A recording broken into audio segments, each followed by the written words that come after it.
क्या हुआ जब स्वामी विवेकानंद ने एक स्त्री का सामना करने के भय से खुद को एक कमरे में बंद कर लिया था।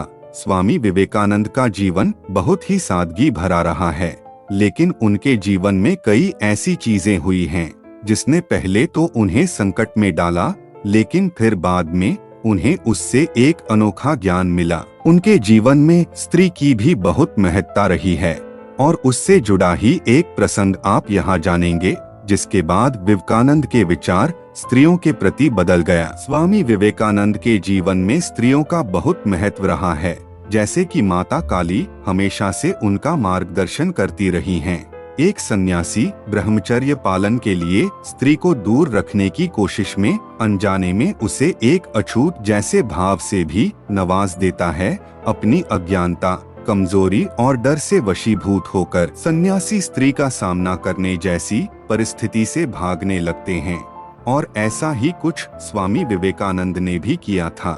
लेकिन फिर वही स्त्री उनके ज्ञान का कैसे स्रोत बनी? तो मित्रों, आगे क्या हुआ ये जाने, तब तक इस कहानी को एक लाइक करके सब्सक्राइब जरूर कर लेना। एक बार जयपुर के राजा ने स्वामी विवेकानंद के सम्मान में एक भव्य आयोजन किया था। राजा ने इस कार्यक्रम में कई नर्तकियों के साथ एक वेश्या को भी बुलाया था। वह बहुत ही प्रसिद्ध वेश्या थी। बाद में राजा को एहसास हुआ कि सन्यासी के लिए रखे गए समारोह में किसी वेश्या को नहीं बुलाना चाहिए था, लेकिन वह वेश्या बहुत नामी गिरामी थी, तो अब राजा उन्हें जाने को भी नहीं कह सकते थे। जब यह बात स्वामी विवेकानंद को पता चली तो वो काफी परेशान हो गए, क्योंकि वो अब तक पूर्ण सन्यासी नहीं बने थे।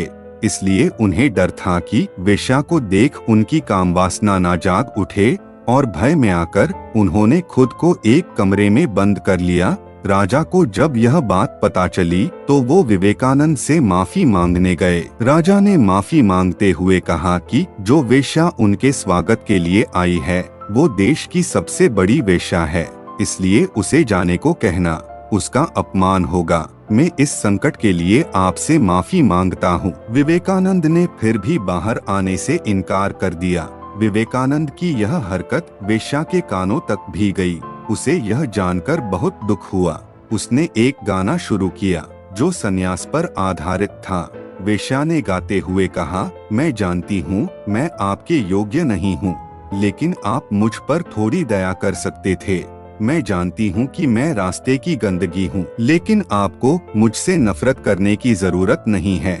मेरा कोई वजूद नहीं है, मैं अज्ञानी हूँ, मैं पापी हूँ, लेकिन आप तो एक संत हैं, फिर आप मुझसे डर क्यों रहे हैं? जैसे ही ये शब्द स्वामी विवेकानंद के कानों तक पहुँचे, उन्हें तुरंत अपनी गलती का एहसास हो गया। उन्हें महसूस हुआ कि उनका डर उनकी अज्ञानता के कारण है। अगर वो अपने मन से यह डर निकाल देंगे तो उनका मन शांत हो जाएगा। इसके बाद वो फौरन दरवाजे से बाहर निकले और उन्होंने वेश्या को प्रणाम करते हुए कहा, मुझे डर था कि मेरे अंदर कोई वासना होगी, लेकिन आपने मुझे पूरी तरह परास्त कर दिया। मैंने ऐसी शुद्ध आत्मा पहले कभी नहीं देखी। अब अगर मैं आपके साथ अकेले भी रहूं तो मुझे कोई परवाह नहीं। मित्रों, यह कहानी कैसी लगी ये कमेंट करके जरूर बताना।